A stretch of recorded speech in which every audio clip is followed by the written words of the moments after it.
Hey, welcome in on your Thursday morning, May the 14th. For some of us, it's considered the start of the weekend. How about that? Well, okay, not some of us, just me. Maybe I'm the only one that considers Thursday the official start of the weekend, but that's because I got a big day planned. A little doctor's appointment coming up in a few hours, followed by a trip out to the Corn Ferry Tour out in Elgin, South Carolina, to check out all the great players that will be participating and trying to earn their PGA Tour card. Speaking of the PGA Championship's getting underway as this gets published. It's time for a great second major of the year. Who are the picks? I'll get into those. Also, the college football playoff debate is raging along now after several conferences voicing their opinion on the right number of teams. 12, 16, or 24. I got an idea. I'm Commissioner Gunner. I'll handle it. The Atlanta Braves last night, they stay hot 4-1 over the Chicago Cubs. We'll talk about that. Your daily devotional and your dad joke of the day. I got to send you into the world in a good mood. Let's get it going here on your Donuts with Sprinkles, the Thursday morning edition. Well, I was raised in the southern sun. It was Marlboro Reds and shotguns, where the Keystone stays ice cold and Granddaddy passed down his fishing poles. 4 wheels in the mud down Oxnard Road, and we'd rip it up with sexy women in front porch a picking, getting torn up, going skinny dipping. Okay. All right. Let's make it roll here for a few minutes and get you off and going as you start your day. Let's start with the PGA Championship at Runmink Golf Club up in Pennsylvania, just west of Philadelphia, where they should be teeing off just about any minute now and getting the second major of the season going. So, all right. I posted an article last night, my PGA Championship preview. I looked at the 4 top players that are defined by the DraftKings sports book, and that would be Scotty Scheffler coming in at 350 on the, again, I'm going by DraftKings, and this was last night when I posted that. So please, if those numbers have changed, I understand. That's fine. But that was how it was last night when I published that little article. You can go to my Twitter account at Will, W-I-L, Gunter, G-U-N-T-E-R, and see that. But let's go back. Scotty Scheffler comes in as the big-time favorite, plus 385 to take home the Wanamaker Trophy. And why not? Scotty Scheffler is probably the most consistent golfer in all of golf right now. He has won 2 of the last 5 majors, and he has finished runner-up in multiple tournaments this year. He usually has one round. It had been early in the season. It had been the first round, but it is his yips. He will play out of his mind for 3 other rounds, but he gives everybody a nice cushion and sees if he can come back. Can't do that this week. He's got to play 4 consistent rounds. But here's the thing about Scotty Scheffler. It feels like he can show up with his B game. Everybody else has their A game, and Scheffler's going to win. He's not going to make the mistakes necessary. He's going to be steady Eddie for 72 holes and take home, or defend, I should say, his Wanamaker Trophy. Remember, he's the defending champion from last year where he won the PGA Championship and the British Open. If you're looking for a prop bet, Scheffler's minus 120. So in other words, you got to bet $12 to win 10, but minus 120 for a top 5 finish, including ties. Not a bad thing. He'll tee off today at 205 along with a couple other guys. One that I like in particular, Matt Fitzpatrick and Justin Rose. And again, all 3 right there. That's going to be one heck of a group. So you can get your work done early on.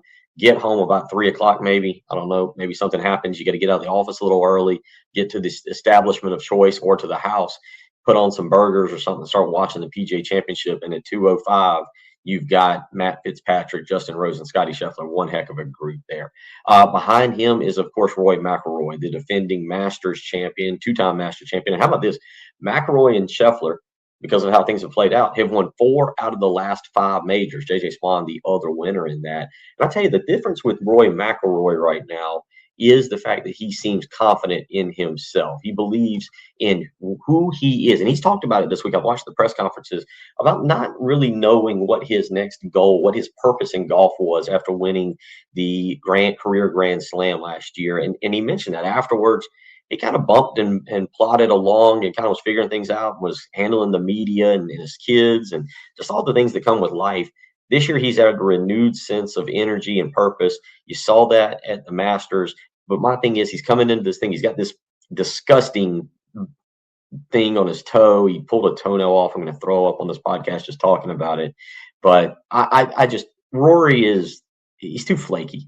and he's a little too sensitive, quite frankly. And I feel like if the Philadelphia crowd, again, it's actually in Newtown Square, but it's just west of Philadelphia. I feel like if these lovely fans who never threw snowballs at Santa Claus and have never been known to boo, if they get on Roy McIlroy just a tad, feels like to me he's going to fall apart. So I have a hard time taking McIlroy. That brings us to a guy. I was shocked to see this. Jon Rahm is third on the DraftKings bettors list here. He is plus 900 there, and I'm just really surprised. Excuse me, McIlroy was plus 900. Rahm is plus 1400. So bet 100, win 14 for those of you out there. Here's the thing with Rahm. I was listening to the PGA Tour, or excuse me, to the Golf Channel guys. They're talking about iron, sharpening iron. Rahm is playing better on the Live Tour, winning down in Mexico, and has been a whole lot better. But is he ready to step back into this stage? Let me give you a stat on him. Since joining the Live Tour, now we're talking about one of the best players in the country, one of the best players in the world, One time, I think he might have been number one. But since joining the Live Tour, Rahm has played in 8 majors. He has 3 top 10 finishes, and he's been cut once, and that was at the PGA Championship in 2024. So only 3 top 10s in the last 8 majors. The rest of them, he's just kind of been there. He's just been participating. And I do wonder if Rahm's game is sharp enough to deal with the Cameron Youngs, with the Roy McIlroys, with the Scotty Schefflers, with maybe guys coming out of the blue, that can go in there. Matt Fitzpatrick, who's having a really good year. Colin Morikawa is due. Xander Schauffele. Is this where finally Jordan Spieth wins the career Grand Slam? There's a lot of good golfers, and it feels like Jon Rahm is backed up to the pack instead of separating himself as one of the elites, much like Scheffler and McIlroy has been able to do. And I think the way you saw the Live golfers perform at the Masters, it raised questions about their game falling off some. We'll see. Rahm's good enough to win, plus 1,400. Not a bad payday on that for $100. Certainly he has the game to win. Does he have the internal fortitude, the testiculars, if you will, to go out and get the job done? And then the third guy in this list, so you had Scheffler 1, McIlroy 2, you had Rahm 3. So the fourth guy on the list, third behind Scheffler, Cameron Young, who might be the hottest player on tour. He's won twice this year, obviously performed very well at the Masters. He has 2 top 5 finishes in his last 3 majors. He won last year at the Wyndham. So in a full year, he's got 3 wins, 2 top 5 finishes in majors. Again, you look at what he did at the Players Championship and the Cadillac Championship this past weekend on a Saturday up in Charlotte. He shoots a 63, had a chance to bring home that trophy, ended up with a 74 on Sunday, finished 10th place. Cam Young's going to be in this thing. He's going to be in this thing. Can he get over the hurdle and win his first major? He's a guy we're all watching very closely. So there's your 4 kind of favorites. Out of that group, out of the 4 favorites, I'm going with Steady Eddie. Give me Scotty Scheffler all day long. I don't like the number on it, plus 385, $100 to win 385. I don't feel like you get much value there. You got to put up way too much, maybe to feel like you're really winning a prize. Money is money, but I'd rather take somebody with a little bit longer shot. And that brings me to plus 5,000. I'm shocked. I've looked around at other places. DraftKings seems to have the best odds on this guy. But give me to win the tournament. This is both a combination of I think he's actually going to win, and I love the odds for this guy, Justin Rose. That's right. Justin Rose is 45 years of age. How about this? Justin Rose, since the start of the 2024 season, okay, the start, so the last 9 majors, has 4 top 6 finishes, but has missed the cut 4 times as well. That's right. 9 majors, 4 makes of the cut, or 5 makes of the cut, 4 of which resulted in a top 6 finish, and 4 missed cuts. He is boom or bust to a T. But he's already won once this year, the Farmers Insurance Open.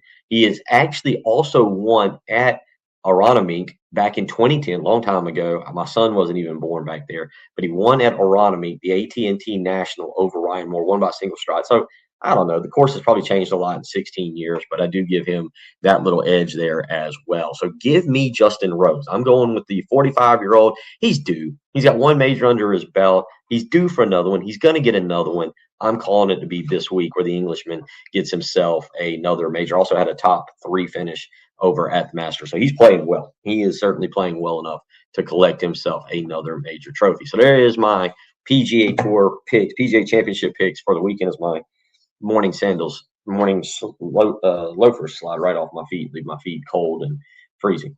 I like those picks. Scotty Scheffler would be my pick to win it. If you're just like, hey, take somebody to win it, yeah, I'll go with Scheffler. But if you factor in a little bit of financial gain from it, I love the Justin Rose pick. $100 to win 500 per DraftKings, or excuse me, 100 to win 5,000 per DraftKings. I love those odds. So there is your Gunner PGA Championship previews. Let's go to the college football world here for a second.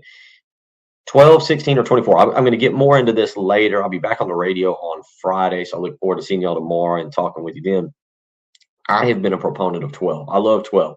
If you're going to expand to 16, I can get on board with that. I'm not crazy about 24. Look, we're going to change the college football world. My opinion really doesn't matter. I'd like to be commissioner. Let me handle everything. We'll get it all sorted out over a few bourbons and 24 hours of work. I have it figured out to a T. But I'm not the commissioner. So here's what you go to. Go to 16, eliminate the conference championship games. The winner of the regular season, you can have a tiebreaker. You can figure out the winner of the regular season should get the automatic conference berth. It goes to the SEC, the ACC, the Big 10, and the Big 12, 4 of them. The highest rated non-Power 4 team gets in as the 5. After that, you got 11 spots to then figure things out. Take the next 11 as the best 11 teams. I don't want 4 spots for the SEC. I don't want 4 spots for the Big 10. I don't want 3 spots. I don't care. If the SEC has 6 teams and in this weird year, you've got the champion plus 6 other teams for 7 teams out of the 16, go with it. Give me the best 16 teams. I don't want to be talking about head-to-head or all that. You know what? The odds of 16 winning it are slim to none anyway. I don't care. Give me the 4 conference champions, the best non-Power 4 team. Let's also be honest about this. I love those teams. Congratulations, Tulane and who else? Who else has been in it? Boise State. I don't think they were in it.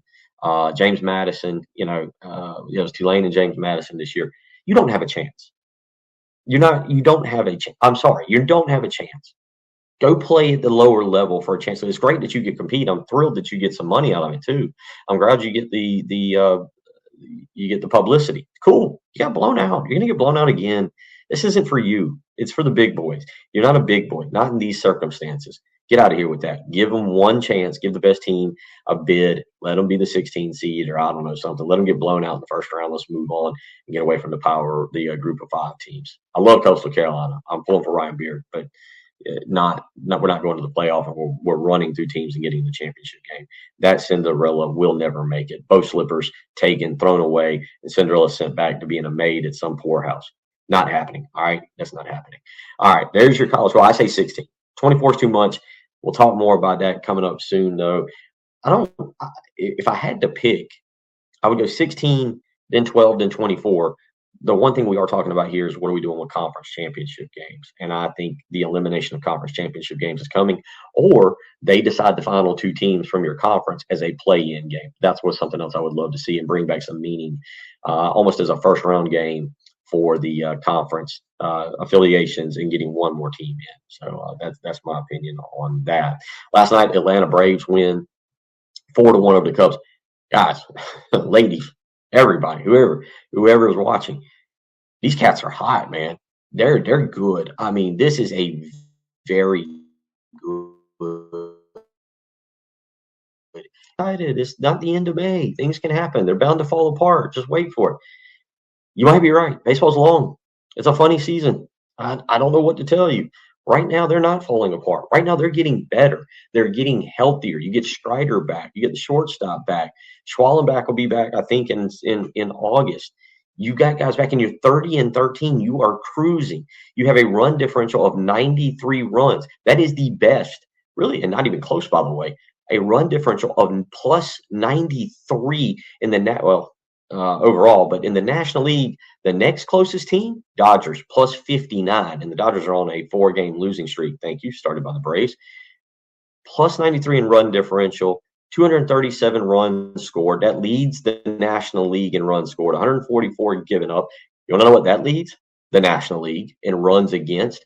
This team leads the National League in runs scored, runs against, and differential. They're 14-6 at home, 16-7 on the road. They're starting to tear the cover off of the ball when it matters most. Last night, you got Yastrzemski putting another one in the stands, and then having to go in there and get both bats with the tomahawks on it. This team's good. Allow yourself to buy in. Allow to enjoy this. After what happened last year, allow Braves mania to engulf you. Go get some City Connect uniforms and wear it around your office on casual Friday. You'll feel better about it. I promise you that. Go Braves. Chop on. Go into. By the way, Braves hat. Braves hat. Had it. Was wearing it last night. Had it here to cover up some bedhead this morning. So anyway, all right. Go Braves. Let's hit the daily devotional of the day, and this was sent to me yesterday by a really good friend. Somebody's really been there for me the last few weeks, last few months, and it's kind of helped me navigate this whole situation, both with personal stuff and with the kidney stuff. And just I can't thank them enough. And but you see the daily devotional, Proverbs 12:25. And again, it's another statement, much like yesterday, that really hits close to home. Because I tell you what, the anxiety that I had on Sunday and on Monday, waiting to see what would happen with that kidney. Listen, the guy that had the kidneys healing, and that's awesome. Unfortunately, I don't get any more updates. I got to be in the inner circle, and then they took the kidney, they took the donational table, and so nobody calls me and was like, "Hey, Greg made it. He's doing great. Send him a card." Yeah, I don't know what's going on. I wish I did, and I wish I could send him a card, man. As a person who again has lost his mother at 9 years old, has seen his dad in the hospital and had to say prayers multiple times to hope to keep him. I don't wish that upon anybody. I don't. I'm healthy. I'm healthy. This kidney thing is an issue. My skin is driving me crazy. I get the itches. I have no strength. I've lost 40. I'm 40 to 44. 44. I've lost like 40 years of strength and conditioning training or whatever. It sucks. Seeing me run is hilarious, but I'm healthy. And I'm here for my kids. Last night we grilled salmon or smoked salmon, had pasta, we had a salad. I'm blessed. I'm lucky. I really am. I'm in great shape. And that guy wasn't. And I'm pulling for him to pull through because I wouldn't want to be sitting there. I don't want to be sitting there praying. I wouldn't want my kids sitting there praying for me. I don't want Ansley and Austin to be doing that. It's an awful feeling. So I'm thrilled that he's pulling through it. And my day will come. My day will come. But the anxiety was a lot. And I had to take it. I had to take Tuesday and Wednesday. I had to take Tuesday and Wednesday off. Today I got the doctor's appointment, kind of a follow up, and get some test results back. But anxiety. You see the quote there: "Anxiety weighs down the heart," and it did. And I want you to remember the second part: a kind word cheers it up. I'll tell you, y'all don't know. The ones of you who are watching this, you simply don't know what text did. I might not have responded, and I apologize. I got a lot of them. There was a lot of DMs and tweets and Facebook messages, and I might not have responded to you, and I apologize if I didn't. I saw it. I promise I saw it, and it did. It uplifted me. And I'm gonna get all emotional here, bright and early on a Thursday morning, but it uplifted me, and it really meant something, and it saved me. I was in that hotel Sunday night by myself. I didn't sleep. I didn't sleep a wink. And just reading what was sent to me and knowing the people are there for me. So when you go out today, if you're listening to this, when you go out today, you never know what somebody's going through, what's happening behind the scenes, what's happening at home. You don't know what's actually happening. A lot of people out there post Facebook lives. Everything's great. Everything's perfect. And it's a facade. It helps to tell somebody, "Hey, I'm here for you. I love you. You look good today. Man, you lost weight. Hey, God's with you." A compliment, a kind word will cheer it up. Proverbs 12:25. It's really good to live by. It's two really good quotes, two really good daily devotionals for me in this time for me personally, and I think for everybody. So, Proverbs 12:25. Anxiety weighs down the heart. It does. But a kind word cheers it up. And you never know where that kind word is going to come from. And I'll be honest, you never know what your kind word is going to do for somebody's day. So just remember that. Take that with you as we go out into the world today. And for me, start the weekend. For y'all, do whatever it is you do on a Thursday. Probably work. So there's that. All right, final thing of the day, and that made me a little emotional, and also let's get to the dad joke of the day. I like this. Again, it got suggested to me. I think, yeah, let's wrap this up each and every morning with a little bit of humor for you to go to the office and tell somebody, or call up the kids or send them a text message. Nothing's better than a good dad joke. So here's the dad joke of the day. Whatever, bad drum roll. If prisoners could take their own mugshot they'd be called selfies. Yeah, you got the selfies. Yeah. If prisoners could take their own mugshot, they would be called selfies. Ha man. It's a good one. Kids will get that one. Kids will get that one. They'll roll their eyes at you. They'll tell you to not talk to them for 2 hours. Give them that dad joke of the day. I promise it'll be a hit. You'll be a great dad. You'll be a great mom if you're listening. Dad joke of the day. Prisoners could take their own mugshots, they'd be called selfies. So, all right, this one was a little bit longer than I expected to be, 20 minutes. But there's your daily donuts with sprinkles, the Thursday morning edition, May 14th, 2026. Get out there into the world. Remember the daily devotional. Anxiety weighs down the heart, and a kind word cheers it up. Remember that today as you go through life. I hope y'all have a great Thursday. I am hitting the doctor's appointment. Good news only. I'm positive. And then I'm hitting the Corn Ferry Tour. Got VIP suites. Thank you, Diesel Laptops. My good man, my good friend Tyler, hooking me up with some tickets to come out there and hang around the 18th green in the suite and be a part of the action today and hang out with him. I'm pretty excited about that. Haven't been out there for a Corn Ferry Tour event. So it's going to be a great day. It's going to be an absolutely great day. Y'all have a fantastic day. Good luck to you. And we'll holler at you tomorrow. I'm back on the radio tomorrow, coming back for the last day of the week. Look forward to that. Take care. Have a great Thursday. I'm country boy certified. Yes, I'm country boy certified. Yes, I'm country boy certified. I'm country boy certified.